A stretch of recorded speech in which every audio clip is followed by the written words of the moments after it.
Hello guys, welcome to Sanjana lifestyle. कैसे हैं आप सभी? आई होप कि आप बहुत अच्छे होंगे, बहुत बहुत ही अच्छे होंगे। सो फ्रेंड्स, देखिए, बहुत दिनों से मैं कोई व्लॉग नहीं बना रही हूँ, कोई वीडियो मेरा नहीं आ रहा है। इसकी यही वजह है कि मेरा जो बेटा है उसकी तबीयत काफ़ी दिनों से ख़राब चल रही थी। इसी वजह से मैं कोई वीडियो, कोई व्लॉग नहीं बना पा रही थी। एक्चुअली क्या हुआ था कि जब करवा चौथ था, उसके दूसरे दिन मैं अपने ससुराल में थी और उसके नेक्स्ट डे मैं मेरे बेटे की तबीयत जो है वो ख़राब होने लगी थी। उसको नॉर्मली फ़ीवर आया था और फ़ीवर के बाद मुझे ऐसा नहीं लग रहा था कि उसकी तबीयत इतनी ज़्यादा ख़राब हो जाएगी। बट धीरे धीरे फ़ीवर के बाद में बहुत 2-3 चीज़ें ऐसी होने लगी, जैसे तो मुझे लगा कि उसको एक अच्छे डॉक्टर को दिखाना चाहिए। तो मैं उसे लेकर गई डॉक्टर को। मेडिसिन पहले से ही चल रही थी पर उससे कोई फ़र्क नहीं पड़ रहा था। फिर मैं डॉक्टर को लेकर गई मेरे बेटे को, तो डॉक्टर ने उसे मेडिसिन दी, पर 2 दिन मेडिसिन चलने के बाद उसको कोई फ़र्क नहीं पड़ा। फिर उसके बाद मैंने तीसरे दिन वापस डॉक्टर के यहाँ लेके गई, तो डॉक्टर ने बोला कि आप अपने बेटे को एडमिट करवा दीजिए। तो फिर हम दोनों ने डिसाइड किया कि बेटे की तबीयत ज़्यादा ख़राब हो, इससे इससे अच्छा ये है कि हम इसे एडमिट करवा देते हैं। तो फिर मैंने मेरे बेटे को एडमिट करवा दिया। 4 से 5 दिन मेरा बेटा हॉस्पिटल में रहा, हम भी उसके साथ वहीं थे। और मैंने ये 4-5 दिन कैसे निकाले मुझे ही पता है। मैं जानती हूँ कितना हम परेशान हो गए थे, बहुत ज़्यादा। उसकी हेल्थ को देखकर, उसकी हालत को देखकर बहुत ज़्यादा दुख हो रहा था कि क्योंकि फेस्टिवल भी बहुत ही नज़दीक था, दिवाली थी और दिवाली की वजह से मूड बहुत ज़्यादा ऑफ भी हो रहा था कि इतना अच्छा फेस्टिवल है सामने और हमारे सामने कितना, मतलब कितनी परेशानियां जो है वो आ गई है। अब हम क्या करें? पर खैर कुछ नहीं, भगवान जो भी करते हैं वो सोच समझ कर ही करते हैं। पर जो दुख का समय था वो निकल गया। और फिर 5 दिन कैसे हमने हॉस्पिटल में 5 दिन निकाले ये मैं ही जानती हूँ। और मैं इतना परेशान हो गई थी बहुत ज़्यादा। मेरा बेटा तो बीमार था ही, पर उसके साथ साथ मुझे भी ऐसा लग रहा था कि शायद मैं भी बीमार हो गई हूँ। और इतना मन उदास था, जबकि मेरे हस्बैंड ने हमारे लिए एक पर्सनल रूम लिया था अलग से। और यहाँ पे मैं अपने बेटे को थोड़ा सा खुश करने की कोशिश कर रही हूँ। ये मतलब जब एडमिट करवाया था उसके तीसरे दिन का वीडियो था जब उसकी हालत में थोड़ा सा इम्प्रूवमेंट आया था। और उससे पहले तो इतना ज़्यादा, मतलब वो बोल भी नहीं पा रहा था, इतना उसका हेल्थ ख़राब हो गया था। जब डॉक्टर्स ने ड्रिप वगैरह लगाया उसके बाद उसकी हालत में बहुत सुधार आया। और बस मेरा बेटा एक ही जिद कर रहा था कि बस मुझे घर जाना है, घर जाना है। और वो इतना छोटा है, अभी 3 साल का ही है, तो उसको 1 मिनट भी अपनी मम्मा मुझे नहीं छोड़ना था कि मुझे बस मम्मा के पास ही रहना है, मुझे और किसी से कुछ नहीं खाना, सिर्फ मम्मा से ही खाना है। और उस समय तो उसने खाना पीना भी छोड़ दिया था, और पर फिर भी हम उसे थोड़ा थोड़ा करके दे रहे थे ताकि बच्चे की जो आदत है वो खाने की नहीं छूटे। तो बस वो शाम को तो इतनी ज़िद करने लगा था कि बस मुझे घर जाना है, घर जाना है।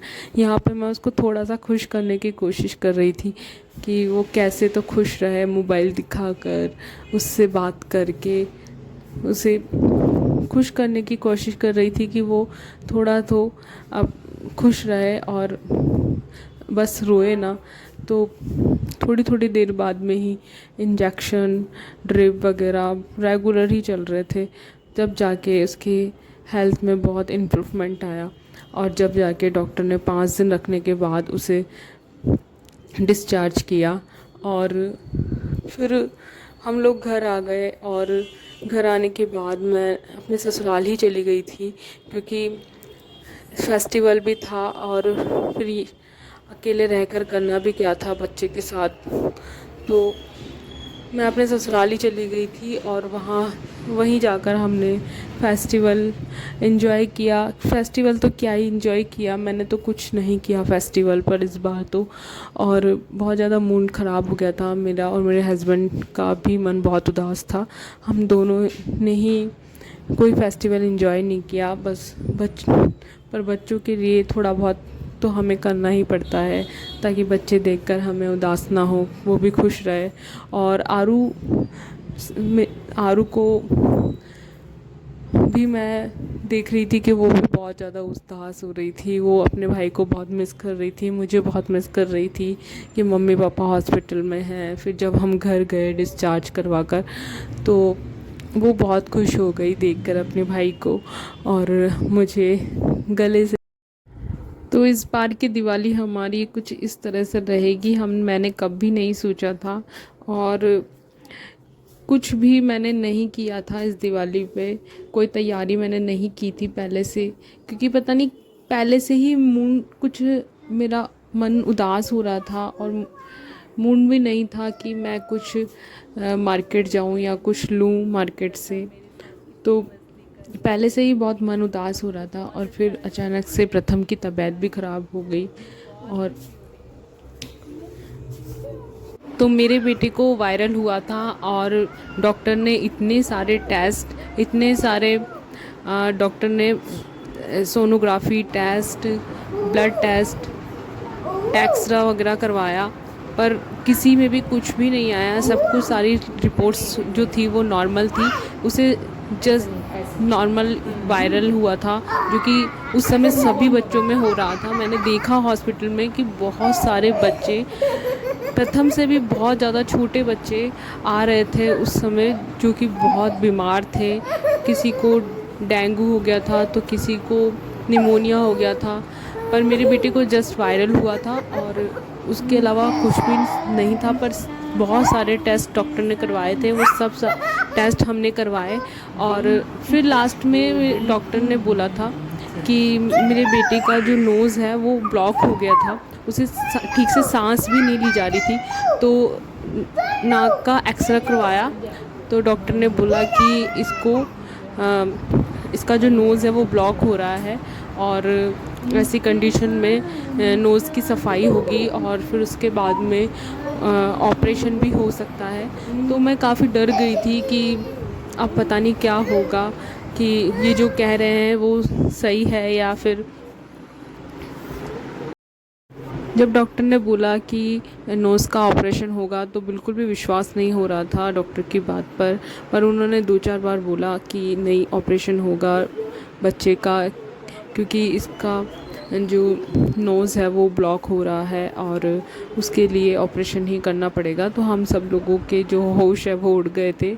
सच बताऊं तो मैं बहुत ज़्यादा डर गई थी, पर सब लोगों ने समझाया कि अभी बच्चा छोटा है, और आप कुछ भी ऐसा मत कीजिए कि जिससे बच्चा परेशान हो जाए। तो हम लोगों ने अभी तक तो कोई डिसीज़न नहीं लिया है। बाकी एक अच्छे डॉक्टर को मैं ज़रूर कंसल्ट करूँगी इस प्रॉब्लम के लिए। तो मैं तो भगवान से यही प्रे कर रही हूँ कि आगे कोई ऐसी समस्या ना आए, और मेरे बेटे की जो हेल्थ है वो बिल्कुल ठीक रहे, और हमेशा ठीक रहे। ऐसी कोई दिक्कत 4-5 दिन हॉस्पिटल में रहने की वजह से प्रथम के बिहेवियर में काफ़ी चेंज आ गया है। वो बात बात पर चिढ़ना, गुस्सा करना, और हर बात के लिए ज़िद करना, वो सब चल रहा था। तो अभी इस समय भी वो मुझसे कुछ ज़िद ही कर रहा था, इसलिए मैंने वॉइस म्यूट कर दिया है। और मैं भी बहुत ज़्यादा परेशान हो गई थी उसके बिहेवियर से कि ऐसा कैसे हो रहा है। तो बस परेशानियाँ इतनी चल रही थी कि इसी की वजह से मैंने कोई वीडियो नहीं शूट किया, कोई ब्लॉग नहीं डाला। तो आप लोग समझ सकते हैं।